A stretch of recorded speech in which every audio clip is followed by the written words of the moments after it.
Thank you, Mr. Koshi. Father Cedric, Mr. David DeCosta, Feroz, and all the persons who've organized this lovely morning together. I just want to add a few more words to what Mr. Koshi said about Jesuits. It's not just about knowledge, and it's also about courage, and the courage of conviction to speak out, which is difficult. And if Father Cedric is one such example in Gujarat, then I'd just like to mention another example in Mumbai, Father Fraser Mascarenhas, who despite all the pressures did not succumb when all sorts of efforts were made to withdraw a certain book from the literature course. And that's, I think, what moral courage is about, that when you are tested, do you speak or do you stay silent? I'd like to also pick up where Mr. Koshi left off and ask many of the youngsters here whether they've ever asked themselves the question about why Gandhi was killed. Why Gandhiji was shot on 30th of January 1948. It's a question that bothers me, has bugged me,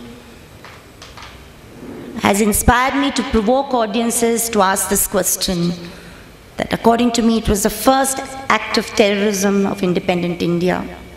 Yet it's an act that we push away. Our textbooks don't deal with it. Our societal discourse doesn't deal with it. And in the last 15 years, to the contrary, we have a celebratory discourse that actually celebrates the killing. So I'd like to leave this question with you, and hopefully I'll get some answers during the discussion, that why was such a man such a threat that he had to be killed? As Mr. Koshi said, he would be there when there was bloodshed. He would be there with those interminable fasts of his, which everybody found exasperating, but he would be there. And I'll just recount one incident that happened at Noakhali, when the country was celebrating independence and also crying over the bloodshed unleashed with that independence. And the violence refused to die down despite the fast, but he continued to fast. And all sorts and kinds of our leaders, who were by then Prime Minister and Home Minister, were rushing to him to say, call off your fast, and he refused. And finally, both sides had to come and kneel, and finally the violence triggered off. But while all this was happening, one couple came running to him and said, how can you expect us to forget and forgive? Our 5-year-old son was killed in this mob, by this mob. And how do you expect us to live with this tragedy? And what he said was, his answer I just cannot believe. He said, adopt a Muslim child. Bring him up as a Muslim. Respect his identity. And through that act, your bitterness and revenge will dissolve, and you'll be able to face what you have gone through. So it's not revenge and not retribution that he spoke about. But it is revenge and it is retribution that we hear echoed all the time. And it is against the reprisal killings of in Gujarat post 27th February that we are fighting this case. And I salute Zakia Jafri and her son Tanveer Jafri and all the support she gets from her family. But it's not just Zakia Jafri. It is 2,500 other hapless innocent Muslims who were massacred in reprisal violence that was vindicated by the state. Whether we are finally able to prove and pin criminal culpability of conspiracy on Modi, the courts will decide. But I'd like to tell you, because of the Reuters shocking indolence yesterday, because it was a lazy interview, it was a lazy, unprofessional, sensational interview, which did not probe the next question. He simply said that the SIT has given me a clean sheet, but Reuters did not ask. What about the amicus curiae of the same Supreme Court that said you could be prosecuted? Supreme Court, let's face it, was faced with a conflict. Its own SIT giving a clean sheet, and its own amicus curiae, Raju Ramachandran, said there is material to prosecute. So what the Supreme Court therefore did was gave us the inalienable right to file a protest petition, which has happened, which has been filed, and which is being argued 3 days a week in the Ahmedabad court. The matter is far from settled. Reuters should have pushed and asked 2 or 3 more questions, which it deliberately did not do. That's not just lazy and indolent journalism, it is partisan journalism. And I'll come to that a little bit later. But I'd just like to say, revenge, reprisal, and hatred is very easy to barter in the public arena. Violence is easier to barter. But what is difficult is reasoning, patience, compassion, and justice. That's difficult. It takes time. Requires commandeering of resources you may not even know you possess. But that is the demand of the hour today, that somehow we delve deep within us and find those resources for ourselves. Before I come to any more about Gujarat and Modi, because I think it's a much deeper problem. When Father recalled what happened on 31st of March this year, immediately my mind went back to August 25, 1998. In a small village close to where Bilqis lived, Bilqis Bano, the famous name, the courageous woman who fought for justice and got it. 98, long before 2002, Randikpur Sanjeli, a small village, where on Independence Day, August 15th, the VHP and the Bajrang Dal just decided to throw all the Muslims out. And the board outside that village was, "Welcome to Hindu Rashtra." I remember we did a cover story in Communalism Combat at that time. There was no Modi inside. And I remember also that I interviewed the DGP of Gujarat at that time, CP Singh, who gave an interview to me in Combat which clearly said there are no conversions by Christians, there are no aggressions by Muslims. This is just being whipped up so that to justify violence. And yet the state allowed the violence to happen. Friends, today we are not just talking about an aspirant to the Prime Minister's post, which according to me makes me recoil at Indians and Indian democracy, but we are talking about a man who's already been deputed to look after the Uttar Pradesh campaign, who's charge-sheeted by a court for being part of political engineering of a fake encounter. Now somebody might turn around and say Sohrabuddin was a criminal anyway, Tulsiram Prajapati was his agent anyway. I can ask, what about Kausar B? Did she deserve to be raped and killed? Ishrat Jahan, the kind of stuff that's going on, we are reading every other day. Journalists like Shekhar Gupta, may he live happy and long, writing shocking pieces to justify violence in the name of national security. It happened when Punjab happened, when Jagdish Singh Kalra was killed, and 15,000 mass cremations took place of young Sikh boys, which he was investigating. He got bumped off, and a similar national security argument was used. Civil liberties, basic human rights and dignity can never be sacrificed at the altar of so-called patriotism or national security. Our national security and our basic nationhood depends on the fundamentals of equality, non-discrimination, and justice. And if those are being flouted, and in the process of trying to accrue justice, which takes very long in this country, powerful people are being booked, we suddenly have a counter-propaganda to justify what might have taken place. Many of us will carry inexorably on. But what I would really request this wonderful Coalition for One Nation to think of doing is to organize itself for a counter-propaganda war. I think what really needs to be done is discuss, disseminate, spread information, and ensure that people start thinking rationally. Article 14, 15, 16, 21 of the Constitution, I don't want to bore you by these articles, but one of the things that is actually been several steps forwards in the 9 years of the two UPA governments, the second regime of which have been caused severe embarrassments to the government itself, have been inroads made into the right to access to education and access to employment following the Sachar Committee and other things. We still have the problem about Dalit Christians and Dalit Muslims, and we are awaiting the Supreme Court hearing. We don't know whether the central government will have the moral courage to deal with the issue. But I think it's important that correct information, wholesome information, realistic information about all these issues is spread, that we talk about the politics of inclusiveness, equality, and non-discrimination, that has to be a fundamental, not just for a country, but for an election campaign. Whichever party diverts from this should be exposed by us. And I think questions that embarrass a party that stands for a divisive politic need to be put. 29th of August 2012, we got a judgment in the Gujarat case, in the Naroda Patia case, that convicted a sitting MLA, a gynecologist, a doctor, a woman doctor by profession, Maya Kodnani, who many of us met and interviewed in 2002.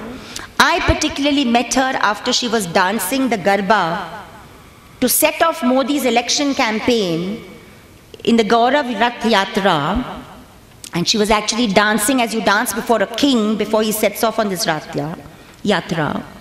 And in that Yatra, he makes that speech. The first speech he makes is calling relief camps baby-making factories. And then proceeds to denigrate Islam in that whole speech, which the National Commission of Minorities hold him up for, and which is now going to be again argued in the Zakia Jafri case. Maya Kodnani did not regret or did not express any remorse for what she did. Until the date the judgment was delivered, she actually believed that she was going to get acquitted. That was her belief. But 14 extremely courageous eyewitnesses, backed by some of the corroborations found in the Telkas, tapes in the Operation Kalank, and an extremely courageous woman judge delivered the verdict. But I don't see at the state level or at the national level any media embarrassing the BJP national or state party with the question of how they justified her continuing as MLA and being promoted to minister even after the massacres of 2002. Conspiracy charges and 28 years life imprisonment have been given to her.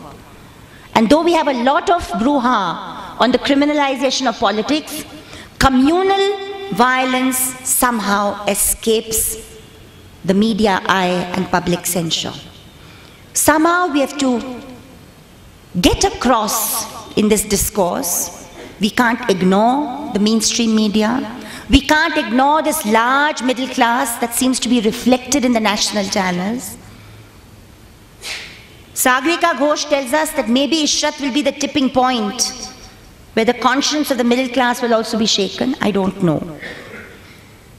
But we need to, and that's my one appeal to this coalition, is somehow figure out a way to discourse with the media consistently on how it covers issues, how it reflects issues, how it reflects opinions. There was a time when tiny feminist groups, not large in number, could make an impact when they could tell the media that there was distorted coverage of certain events, certain films, certain writings in the media. Though they were small, it was a robust group, 70s, 1970s, 1980s, early 90s. But all of that citizens' activism vis-a-vis the media has gone down. And today, all of us feel angry at the way the media covers things, but we feel paralyzed by it. We talk amongst ourselves, and we are not able to engage in a discourse with the media that is running away with things. I think one of our key things that we need to discuss in the question-answer session is how we engage in a regular discourse with the mainstream media, because we can't ignore it. I'd like to draw your attention also to a very devious thing that happened over the Prevention of Communal and Targeted Violence Bill. That was one of the dream promises of the UPA 1, promised in 2004 in the Common Minimum Program. Couple of bad drafts, problematic drafts, led the NAC to appoint a large committee to draft the bill. The exercise was a rigorous exercise which took about 8 to 9 months, after which the bill was finally handed over to the NAC in its draft form, and the NAC sent it to the government in April of 2011. Very strangely, and this is something I want you to understand, Just like in the Ishrat Jahan case where two contradictory affidavits were filed by the same Home Ministry at the center in 2009, the same Home Ministry in 2011, instead of taking the NAC draft, as it should have done, giving it to the legal department and the Home Department, producing a government draft, and then putting it before the cabinet and then putting it before the National Integration Council, in an out-and-out bid to kill the bill, gives the NAC draft to the National Integration Council. Loudest noise is made by the BJP and the VHP, who say this bill is anti-majority, it's this, it's that, we won't allow it to be passed. A lot of false propaganda around the bill is created, and the bill is allowed or attempted to be buried before it is born. Serious efforts were made by us to revive it. Huge campaign last year. Now we believe that the NAC draft has been sent to the Law Ministry. Law Ministry has sent the draft to the Home Ministry. And maybe, if citizens' pressure is enough, it will at least be tabled in Parliament. So my second appeal to this Coalition for One Nation is that please do join the national campaign that we have started for a tabling of the bill. We don't talk the Lokpal language, that our bill is the right draft and that should be passed. We are simply saying table it before the Rajya Sabha, send it to the Standing Committee, let all political parties debate it threadbare, but don't bury it before it is born. All we are saying before this government ends up and winds up for the day is table it in the Rajya Sabha so it outlives this government, and whoever government comes in can send it to the Standing Committee. So that's my second concrete suggestion to this forum. I've got some literature here, we can send it out. This bill is not about majority and minority. Over 36 judicial commissions in this country have found that whenever there is a bout of targeted violence, and I'm talking about Nellie in 1983, I'm talking about Delhi in 1984 where the Sikhs were the target, I'm talking about the Kashmir rally in 1989 where Kashmiri Pandits were the target, I'm talking about 92-93 Bombay, I'm talking about Kandhamals, I'm talking about Gujarat, 2002. All our judicial commissions and courts have found that at the time of targeted violence, the administration and police behaves in a majoritarian fashion and takes the side of the attacking mobs. Something is at work at that time. CRPC and Constitution enjoins on our administrative officers to act as per law, but they don't. They bow to their political masters. This bill, by criminal liability to act, enjoins those officers, not just one Shri Kumar, not just one Rahul Sharma, not just one Vibhuti Narayan Rai, who are the courageous few, but facilitates IAS and IPS officers to tell their political masters that we will not abide by anti-constitutional instructions. Secondly, it gives very robust rehabilitation and compensation. And finally, it also can bring in Jammu and Kashmir, where it talks about the Kashmiri Pandits in the valley. There are many, many elements to the bill, very simple. It is an enabling bill. Will it take care of all communal violence? I think it will deter outbreaks of violence by 30 to 40%. No law can take care of 100%. But after 66 years of bitter experience that our minorities have gone through, I think such a law is a must. Culturally and educationally, I started off with the question about how Gandhiji's assassination is treated in our textbooks. Have you ever asked yourself the question? One more thing I believe this coalition must concentrate on is the content of education and content of social studies teaching we give our children. There's been a promise with the change of government. I believe a circular has been issued in Karnataka that the portions which are problematic should not be taught, and next year the textbooks will be changed. I think all of you who are social scientists should engage in the rewriting of these textbooks. Use this opportunity for an inclusive, progressive history and social studies to be taught to the students of Karnataka. It should not be just a bureaucratic and a government exercise.